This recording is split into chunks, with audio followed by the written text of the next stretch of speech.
can start. Yes, Since it's I can read. just give me a minute. Yeah, sure.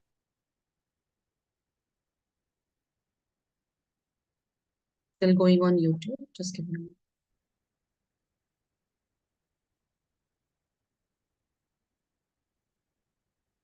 All right, let us start. I think we are live. I will share the book. Can you all see the book?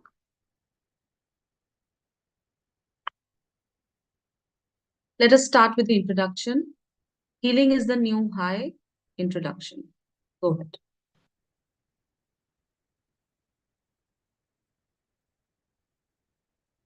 You can unmute.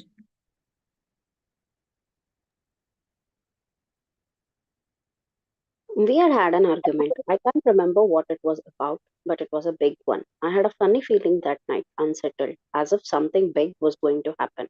It could have been due to the argument or discomfort rooted in paranoia. I knew she was heading out to a bar, and she always got plenty of attention. On top of that, she hadn't texted me. I'd always get a text good night, even if we had fallen out, but that night I got nothing. My mind was crowded. So many conflicting thoughts were blaring out, and I just couldn't sleep. Maybe I have taken things too far. Maybe something has happened to her. I think I need to text her. No, wait, she was wrong, not me. What if she has moved on already and she is with someone else? No, she won't be. That's deceitful, and I know her. I can trust her because she loves me with all her heart. After all, she is the one who pursued me when I was not interested. Finally, I plucked up the courage to text her good night. She sent her response in the early hours of the morning. She poured her heart out to me, saying she loved me and wanted to patch things up. Apparently, her life wouldn't be the same without me. I bought the idea, I really did. But then a friend sent me a text, and an instant, even before I'd opened it, I felt anxious. I just had a bad feeling, and I was right. The text said that my girlfriend had gone home with his cousin. I felt angry and disappointed, but also doubtful. This particular friend didn't like the idea of the two of us, and he had his reasons. Maybe he was trying to put me off her, but then why would he lie? After all, the guy he was accusing of being with my girlfriend was his cousin. Also, my friend had existed in my world long before my girlfriend had, so I should have been able to trust him before I trusted her. And to be honest, I owed it to him to believe him because I had broken the bro code by getting together with my girlfriend despite knowing he had had history with her. Our love story was flawed to begin with, and it should have never existed. Eventually, I confronted her, and she was appalled. She denied it and told me my friend was jealous and trying to get between us. She made me feel bad for believing him and not trusting her. She seemed open and vulnerable and told me she was deeply hurt. I felt guilty. She was that convincing. And here was my problem. Every time we argued, a new story would emerge and the narrative would be the same. She was unfaithful to me on multiple occasions, and each time should buy her way back into my life and emotionally manipulate me into believing her faults were my flaws. This pattern was becoming embarrassing for me. I had a reputation as the boy who got the girl, not perhaps because I was good looking, but because I had a charming nature, was popular with my friends, and had a good heart. Now I was becoming known as the boy with the girlfriend every other boy was hooking up with. My closest friends had warned me. Even strangers had. They told me to use her for what she was good for, physical intimacy. But I was in way too deep, and I didn't believe in being in a relationship if there was no future in it. I didn't want to hurt her, and I saw light within her that no one else could see. People labeled me whipped and sprung, and eventually I responded to that by pretending to use my girlfriend for sexual encounters. But this was a lie. I felt as if I needed her. It was painful with her, but my life would seem more painful without her. The pain wasn't just emotional either. I was getting into fights with other men over her. Men who teased me about what they were doing with her and how I was not good enough for her because her attention was swaying toward them. I had always heard that it's guys who are the players, the scumbags, the ones who have all the control, but I had lost mine. Here, I was a hopeless romantic, foolishly believing in an illusion I had shaped from my own imagination about this other person and the connection I thought I could have with her. As time went on and new evidence came to light, I finally hit boiling point. I knew I couldn't be with her and that I had to remove myself from this relationship and not buy into her words and emotional manipulation. I decided to put on a front. I told her that if we were to move forward with our relationship, she would have to admit everything she had done. Deep down, I knew that nothing she could say would be enough because I had already decided to move on, regardless of how uncomfortable it would be. But she didn't know this, and her response really did put this into my perspective. I wasn't even shocked as she told me about all the times she had betrayed me. I had always known it was true, but I had just refused to accept it. I almost needed the words to come out of her mouth. What was increasingly painful at that point was the blame she put on me. In no way was I perfect, but she made me out to be a failure and created doubt in me. Even though I had been faithful and loving throughout our relationship, the only times I had really given her a reason to look elsewhere was when we had argued over my accusations of her cheating. Afterward, it was so hard not to text her at night, like I always had. We had had several breakups before this final one, and I had always reopened our communication to get closure. However, what I was really doing was keeping my routine with her alive. I was re entering my comfort zone by speaking to her, even if it was just to argue. So I had to exercise huge willpower to stop myself from responding to her text messages, which said things like, if you truly cared about me, you would reply. If you loved me at all, you would want to work this out. I miss you and will do anything to be with you. Nevertheless, this really was the final straw. The heartache was too great this time, and I was willing to undergo the pain of change in order to break my attachment to her. I had to resist the urge, I had to start a new chapter. Although I didn't know it at the time, in the months following the breakup, I went through a traumatic grief reaction and experienced a number of intense thoughts, physical sensations, and emotions. With traumatic loss, it's really hard for the mind to wrap itself around the concept that this thing has really happened and that it's true. Below, I have described my symptoms and their trajectory. Denial. I was little unsure if this really was the end. I questioned whether or not we should actually try to make things work. I mean, if it was love, we shouldn't just give up on it. Hatred. Hate is a strong word and I don't like using it, but this is how I would describe what I felt toward her. She had embarrassed me, played me for a fool, and got in the way of my most important friendships. But I was not just angry with her, I felt anger toward a whole gender woman. I felt they couldn't be trusted and that nice guys do indeed finish last. Disappointment.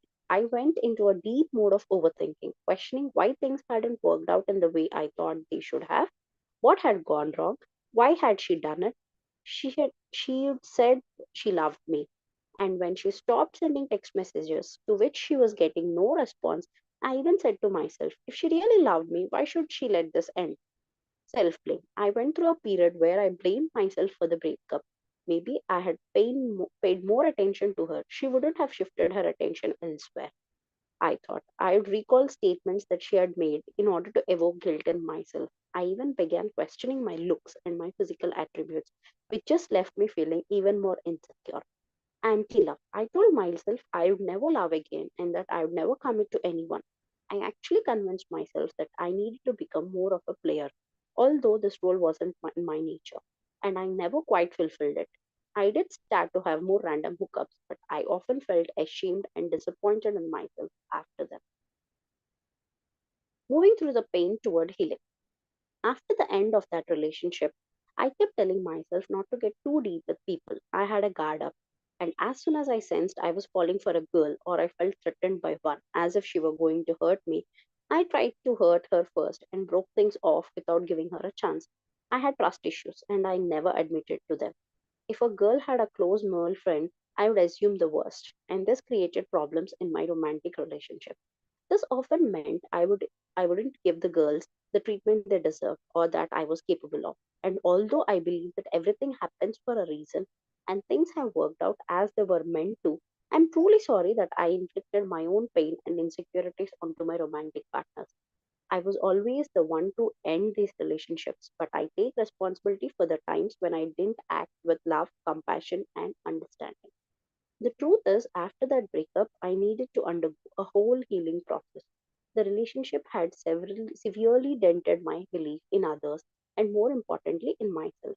The flaws in my perception meant I could never love with all of my being. I was unable to turn up in a relationship with genuine love to give.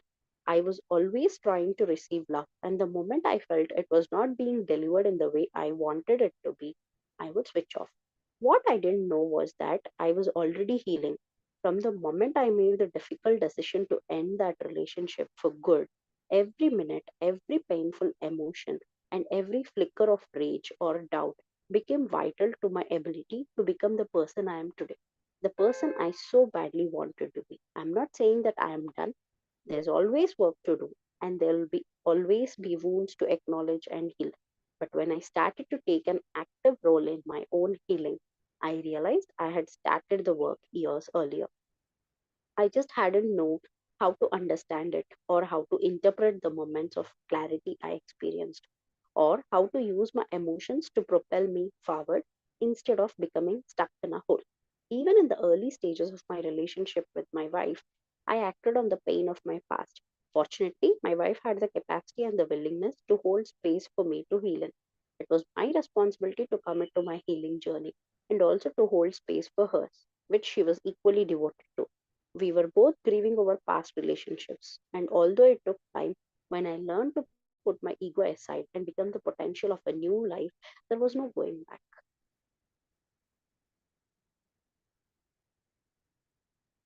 Your journey toward healing. This is not a book about relationships. Well, it is in a way, because relationships, not necessarily the romantic ones, are always an important element of a person's healing journey. But I want to make it clear that I'm not sharing the story of this breakup with you because this book is about breakups. Instead, I'm sharing it to lay bare a little part of myself, to reveal a pain that I have felt and healed from in all its ugliness. This story also reveals some of the things about myself that I have been most ashamed over the years: paranoia, jealousy, ego, insecurity, and a willingness to believe lies because I didn't want to be alone. Being ready to reveal those darker parts of ourselves is vital if we want to draw light into our life again. And if I'm going to ask you to do it, you have to know that I'm willing to do it too. My intention in this book is to give you the support and motivation necessary for you to embark on your personal journey to inner healing. I understand that some journeys will be harder than others. You might be healing from a relationship breakup, sure, but if you're healing from something else, you're welcome here too. If you have been through traumatic experience that you still struggle to speak about, you're welcome here. And whether you're recommitting yourself to healing old emotional wounds or battling with something new and raw, you're welcome here. You'll gain insight into your own lived experience and discover opportunities to reflect on and see your pain in a new way. I won't pretend that every page will be easy to read or that every moment of this journey will feel good to you, because the reality of inner healing is that it hurts. You have to face up to experiences and emotions that you have tried to squash, feelings that you have hidden away in the recesses of your mind. You have to comfort your own perspective on the world, on yourself, and on other people. And you must invite yourself to accept the possibility that you were wrong. The things weren't always the way you thought they were. One thing I know about trauma is that it distorts and intensifies every negative thought, feeling, physical sensation, and so on that we have. Trauma is like being covered with open wounds and wading into the ocean. A person who is whole and healed is will very likely experience a positive sensation, especially if the water is warm and inviting. They love the ocean. However, someone who is experiencing trauma will immediately feel pain as the salt water burns each wound. Trauma makes us thin-skinned, overly sensitive, hypervigilant, and prone to pain, and it's often all encompassing too. So our attention is focused on the pain and on desperately trying to avoid more of it. When you experience the world through the lens of trauma, it's easy to miss the opportunity for positive experiences. Healing is not a linear process. We have two steps forward and one step back on all levels. Gradually, healing can ripple out. Like a stone tossed into a pool of still water, each ripple penetrates the trauma and replaces it with healing energy. Committing to the practices of healing is the first step. Be patient with yourself, get support where you can, and positive changes will occur without you even noticing. No matter how skeptical or unsure you feel right now, you're here reading these words and taking the first step of your journey to powerful inner healing. You're doing it already, and this book is in your hands. You don't have to do it alone. Every chapter includes the gift of one or two practical exercises that will gradually lead you to a new sense of confidence and freedom. Each exercise is simple, and you learn how to integrate it into your daily life in a way that makes your healing process a part of your everyday. Inner healing is not something you do in the evenings or on weekends. You learn to work on it all the time. And I'll share more of myself along the way. Of course, I'll tell you about the experiences that have helped me, and I hope that I will remind you that you're in good company. If your attention is fading here, I would like to ask yourself why. Is there a voice inside your head saying, "This isn't for me? Other people can heal, but I can't"? That voice is your pain talking, and it's wrong. Because here is the thing, inner healing is not something that only healers or spiritual people can do. Every person is their own healer. You're your own healer. You have all of the tools for growth and change already within you. And this book will teach you how to use them. You'll discover how to explore the edges of your experience with curiosity, not fear. And ask yourself questions that will begin to take down the walls you have built to protect yourself from being hurt, allowing you to walk with new ease through the life. Questions like, why do I respond like that? Why is that particular memory so important to me? Why do I base my assumptions about the world on that memory and not this other one? Who do I trust? Who can I trust? What would happen if I told someone this? How would I choose to live if I felt completely free? So come with me. I welcome you on this journey, and perhaps soon you'll be able to welcome yourself on the journey through to true peace every single day. One thing I know about trauma is that it distorts and intensifies every negative thought, feeling, and physical sensation we have. Trauma makes us thin skinned, overly sensitive, hyper vigilant, and prone to pain. And it's often all encompassing. So our attention is focused on the pain and on desperately trying to avoid.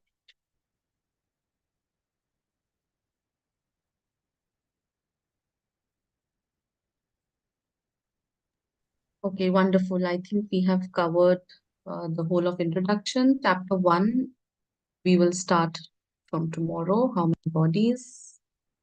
And allow me to